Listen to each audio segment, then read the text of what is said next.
मित्रों, आज के वीडियो में हम आपसे बात करने चल रहे हैं दिल्ली सल्तनत काल के एक ऐसे शासक जिसका नाम था मोहम्मद बिन तुगलक।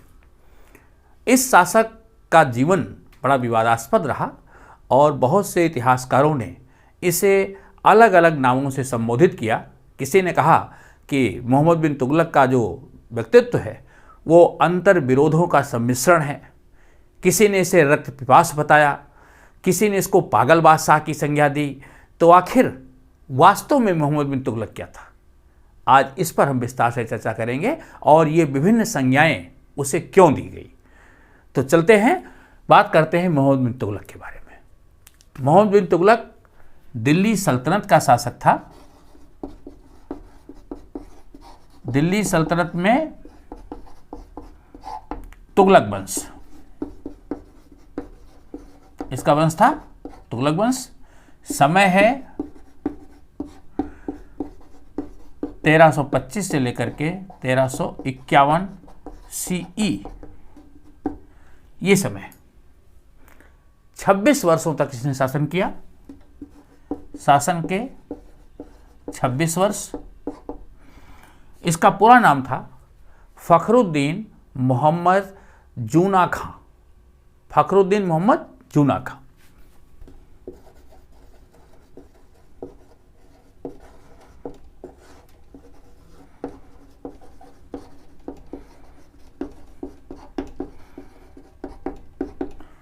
इसको शासक बनने से पहले जूना खां के नाम से जानते थे और इसका पिता जो था उसका नाम था गियासुद्दीन तुगलक।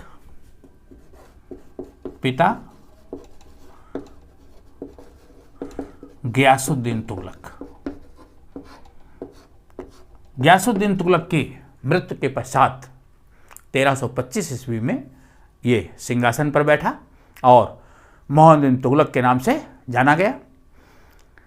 अब ये जो हम जानकारी आपको दे रहे हैं, सबसे पहले हम जान लेते हैं कि वो स्रोत कौन से हैं जिन स्रोतों के आधार पर हम बात करने चल रहे हैं। मोहम्मद बिन तुगलक के बारे में जो उस समय के कंटेम्प्रेरी स्रोत हैं, जो मोहम्मद बिन तुगलक और तुगलक वंश के बारे में तमाम जानकारी देते हैं, उसमें जियाउद्दीन बर्नी, इसकी पुस्तक है तवारीख फिरोज शाही।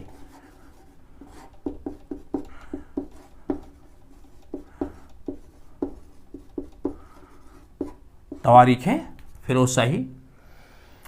मोहम्मद बिन तुगलक के समय एक अफ्रीकी यात्री जो मोरक्को से आया और मोहम्मद बिन तुगलक के समय वो दिल्ली का काजी भी रहा। 8 वर्ष तक वो दिल्ली का प्रधान न्यायाधीश था। इब्न बतूता, इसने अपनी यात्रा के बारे में एक यात्रा वृत्तांत लिखा जिसको कहते हैं रहला। यात्रा वृत्तांत या सफ़रनामा।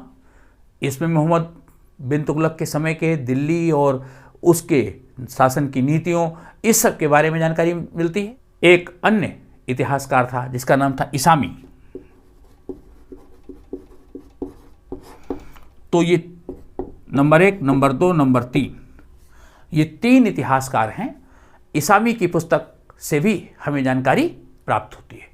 तो ये प्रमुख स्रोत हैं जिन स्रोतों के आधार पर हम अपनी बात कहने जा रहे हैं। मोहम्मद बिन तुगलक को पागल बादशाह कहने वाले कौन से इतिहासकार हैं? ऐसे अंग्रेज इतिहासकार एल्फिंस्टन,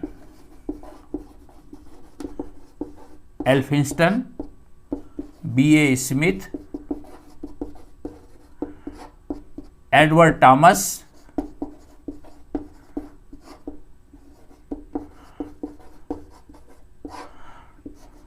हैवेल, ये उसको पागल बादशाह मानते हैं।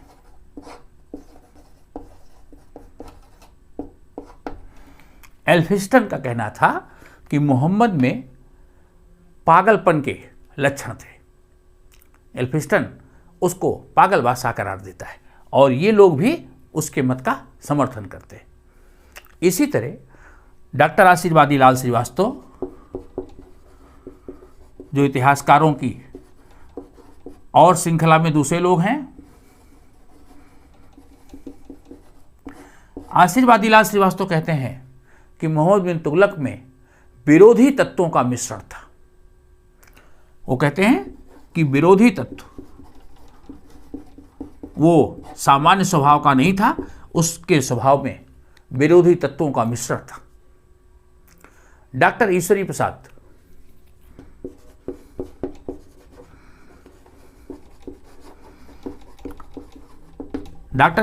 कहते हैं कि ऊपर से देखने पर लगता है कि मोहम्मद बिन तुगलक का जो व्यक्तित्व है उसमें आश्चर्य विरोधी तत्वों का योग है, लेकिन वास्तव में ऐसा नहीं था।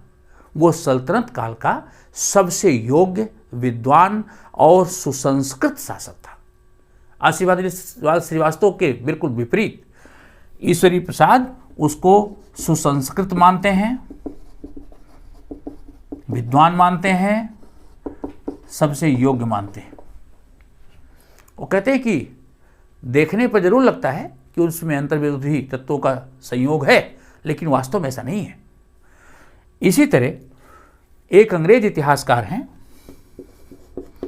Gardiner brown. गार्डिनर ब्राउन ने मोहम्मद बिन तुगलक को बहुत प्रेज किया है। उन्होंने कहा कि ये बहुत उज्जवल चरित्र वाला, बहुत परोपकारी और दानवीर इसको बताया है, उसको उज्जवल चरित्र वाला बताया है। तो अलग अलग इतिहासकारों की धारणा मोहम्मद बिन तुगलक के बारे में अलग अलग है, इनकी राय मुख्तलिफ है। मोहम्मद बिन तुगलक को कुछ लोगों ने कहा कि ये आदर्शवादी और कल्पना जगत में रहने वाला व्यक्ति था। आदर्शवादी और कल्पना जगत में उन्होंने कहा कि ये हमेशा कल्पना के संसार में रहता था, अपनी योजनाओं को बहुत सुंदर बनाता था। इसकी योजनाएं बड़ी काल्पनिक थी जो यथार्थ में पूरी नहीं हो पाई। तो इस तरह इसके ऊपर इस प्रकार के आरोप लगते रहे।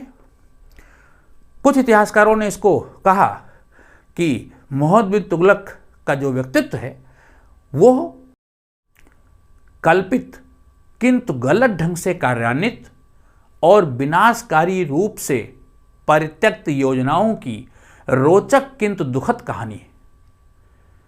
तो उन्होंने कहा कि इसकी योजनाएं बड़ी काल्पनिक होती थी, योजनाएं काल्पनिक होती थी और वो सही ढंग से कार्यान्वित नहीं हुई। तो इस तरह से पागल बादशाह से लेकर के उसको कल्पना जगत में रहने वाला विभिन्न अंतर विरोधी तत्वों का सम्मिश्रण उस समय के और बाद के भी इतिहासकारों ने ऐसी उसके बारे में राय दी। अब आइए उस इशू पर बात करते हैं कि उसको ऐसी संज्ञाएं क्यों दी गई, क्यों उसको लोगों ने पागल बादशाह कहा, उसकी कौन सी प्रमुख योजनाएं थी।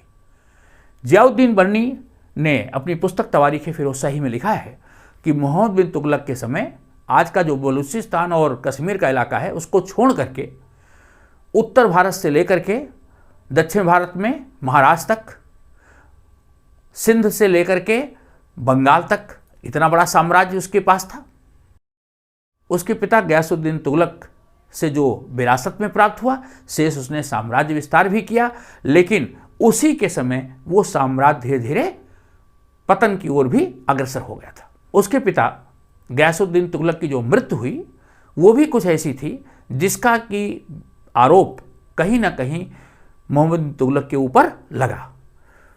मोहम्मद बिन तुगलक ने अपने पिता के स्वागत में जो बंगाल से विजय करके लौट रहे थे, दिल्ली के पास अफगानपुर के पास उन्होंने एक विशाल द्वार बनवाया, स्वागत द्वार, जहां उसका स्वागत होना था। कहते हैं कि वो लकड़ी का बना हुआ विशाल द्वार जब गयासुद्दीन तुगलक का हाथी उसके पास से गुजर रहा था, उसके नीचे से जब गुजरा तो वो जो विशाल द्वार था वो भरभरा के उसके ऊपर गिर गया और गयासुद्दीन तुगलक की उसमें मृत्यु हो गई। इब्न बतूता इतिहासकार है, उसने लिखा कि इस घटना में, इस षड्यंत्र में मोहम्मद बिन तुगलक का हाथ था। तो गयासुद्दीन तुगलक की हत्या के आरोप के छींटे मोहम्मद बिन तुगलक तक पहुंचे। तो एक ऐसा बेटा जिसके ऊपर अपने पिता की हत्या का आरोप लगा। उसकी योजनाएं ऐसी रही कि उसके लिए उसको पागल बादशाह की संज्ञा दी। तो उसका जीवन जो है ऐसे अंतर विरोधों के साथ आगे बढ़ा। अच्छा, एक चीज बता दूं आपको, इब्न बतूता तो उसको हत्या के षड्यंत्र में शामिल बताता है, लेकिन जियाउद्दीन बर्नी इस घटना को प्राकृतिक बताता है।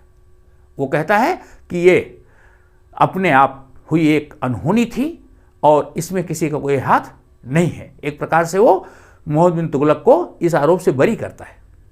अब आइए हम बात करते हैं कि उसकी प्रमुख योजनाएं कौन सी थी, और वो योजनाएं जब पूरी नहीं हुई तो उसको विभिन्न ऐसे संज्ञाओं से संबोधित किया गया, लोगों ने उसका विरोध किया। प्रमुख योजनाएं क्या थी? उसकी पहली योजना थी दोआब में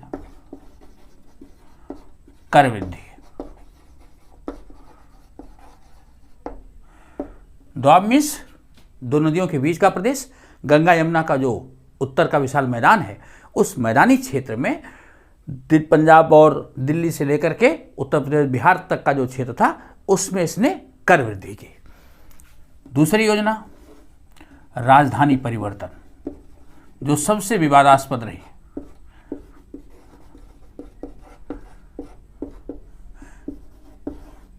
तीसरा सांकेतिक मुद्रा का प्रचलन, सांकेतिक मुद्रा का चलन। चौथा था कराचिल अभियान, और पांचवी योजना थी खुरासान अभियान।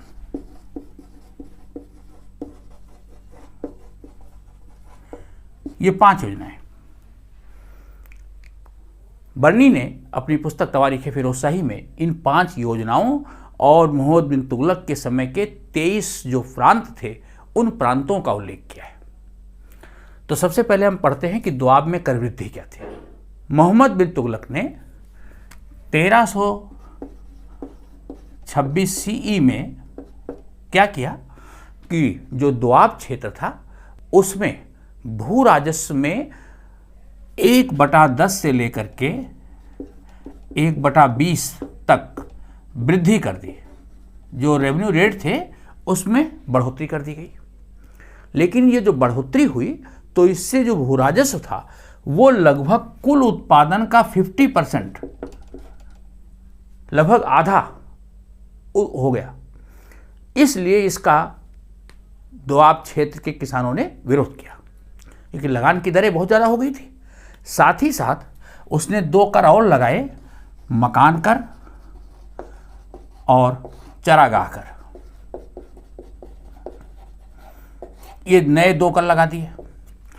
तो मकान कर लगाना, चरागाह कर लगाना, भू राजस्व में 50% लगान कर देना, जो वृद्धि की गई, यह एक ऐसे समय में की गई जिस समय संयोग बस अकाल भी आ गया। अकाल और बाद में प्लेग। तो परिस्थिति ऐसी थी कि अकाल की वजह से लोगों के पास खाने के लिए नहीं था, भूखमरी की स्थिति थी।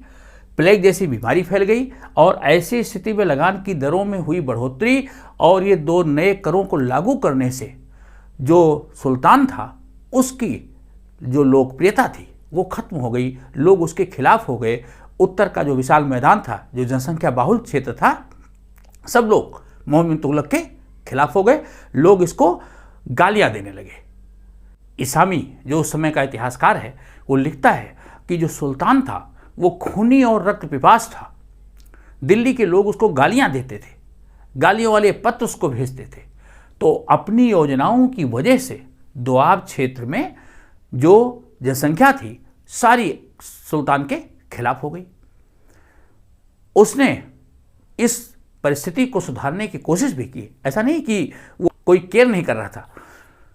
मोहम्मद बिन तुगलक ने जब दोआब में अकाल की स्थिति आई तो उसने दीवाने अमीर को ही ये एक कृषि विभाग था, इसकी स्थापना की।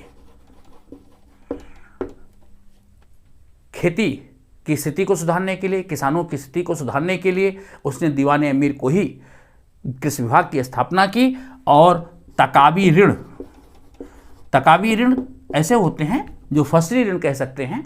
किसानों को अकाल के समय में राहत पहुंचाई गई। ऐसी अकाल राहत एक संहिता तैयार कराई गई। किसानों के हुए नुकसान की भरपाई करने के लिए, उनको अगली फसल बोने के लिए सरकार की ओर से 70 लाख टंके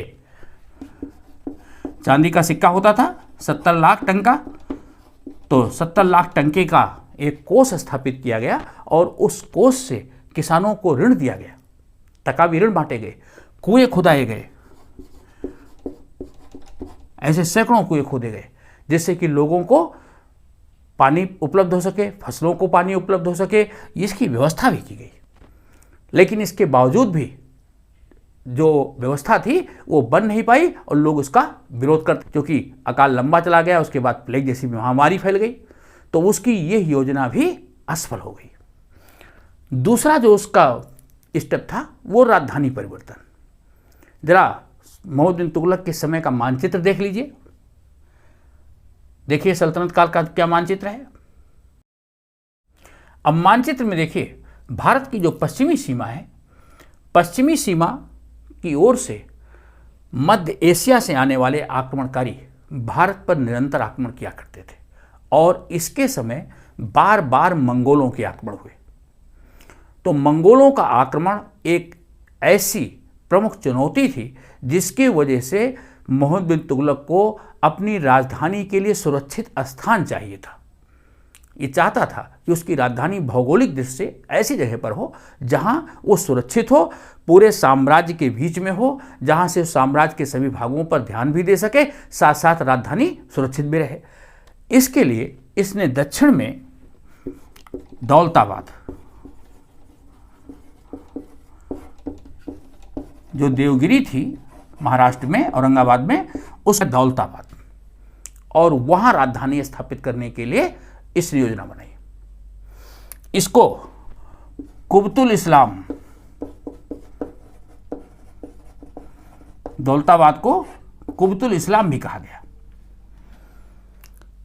1326-27 सीई में इसने राजधानी परिवर्तन कर दिया।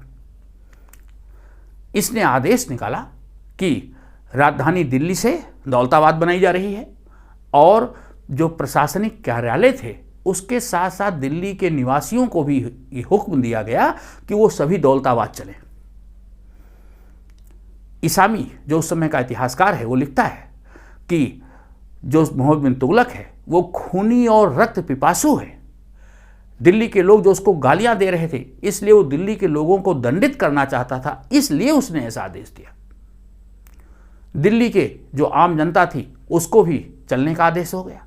लोग अपने घरों को, अपनी जो मालो असबाब था, जो अपनी गृहस्थी थी, उसको छोड़ करके 1500 किलोमीटर से अधिक दूर जाने के लिए तैयार नहीं थे। लोग एक स्थान से उजड़ करके नए स्थान पर बसने के लिए तैयार नहीं थे।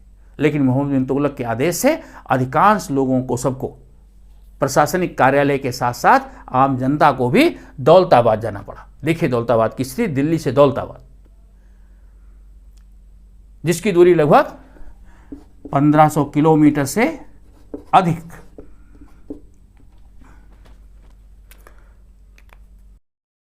शासक का आदेश था, लोगों को जाना पड़ा। इतनी लंबी यात्रा, बहुत से बीमार लोग, बूढ़े लोग रास्ते में ही वो अपने जीवन से हाथ धो बैठे। बहुत से लोग रास्ते में ही मर गए। जैसे तैसे लोग वहां पहुंचे और वहां 2 वर्ष तक ही राजधानी रह पाई, क्योंकि दौलताबाद की स्थिति डेक्कन प्लेटो में है, वहां पानी का अभाव था। पानी के अभाव की वजह से, साथ ही साथ दौलताबाद राजधानी जो बनाई गई वो साम्राज्य के तो केंद्र में थी, लेकिन दक्षिण से उत्तर पर नियंत्रण अब आसान नहीं रह गया।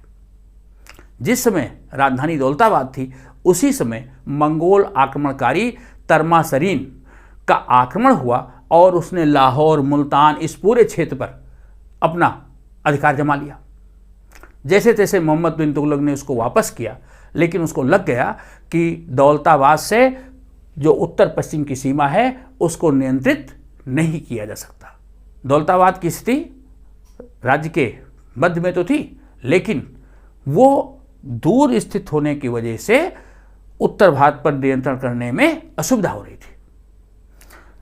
अब 2 वर्ष के बाद ही 1329 में पुनः वापस राजधानी पुनः दिल्ली, इसको आदेश दे दिया गया। लोग ढंग से सेटल भी नहीं हो पाए थे कि राजधानी फिर से परिवर्तित कर दी गई, उनको दिल्ली चलने का आदेश दिया गया। इतनी लंबी यात्रा करके पहुंचे थे फिर से वापसी, तो उसकी ये योजना जो थी अत्यंत मूर्खतापूर्ण थी और इसलिए लोगों ने इसका बहुत ज़्यादा विरोध किया और लोगों ने इसको पागल बादशाह कहा, इसको पागल करार दे दिया।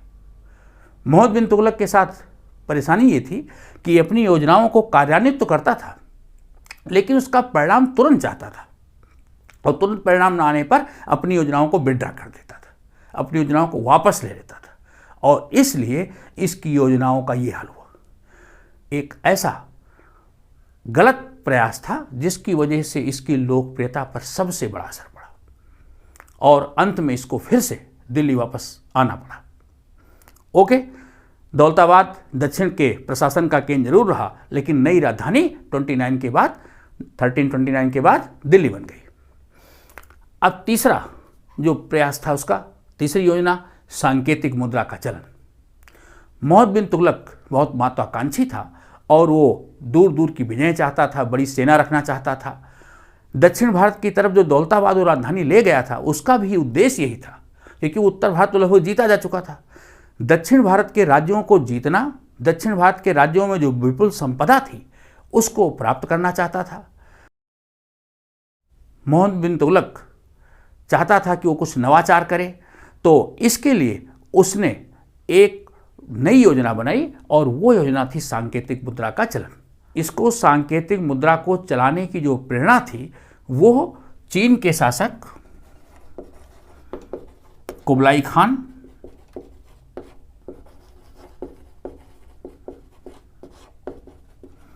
और फारस के शासक गैताकू खां से मिली। कुबलाई खान ने कागज के नोट चला दिए थे, कागज की करेंसी चला दी थी। गैताकू खान ने फारस के, इन्होंने भी सांकेतिक मुद्रा का चलन कर दिया था। तो उसने सोचा कि जो चांदी के टंके हैं इसके स्थान पर कांसे और तांबे के टंके चला दिए जाएं, जो चांदी के टंकों के सम मूल्य के हों, उनके बराबर मूल्य के हों। तो इसने क्या किया, 1329, 1333 इसमें चांदी के टंकों के स्थान पर तांबे और कांसे के टंके चला दिए, तांबे और इसके टंके चला दिए जो चांदी के टंकों के सममूल्य के थे।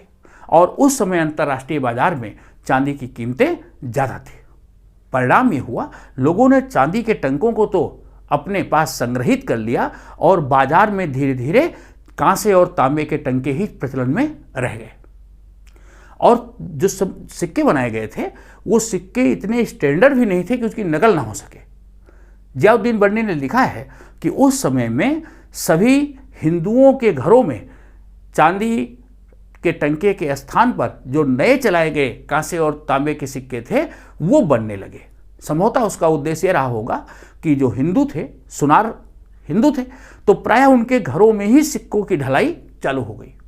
मतलब जाली सिक्कों का चलन एक आम बात हो गई। तो बाजार में जाली कांसे और तांबे के टंके चलन में आ गए।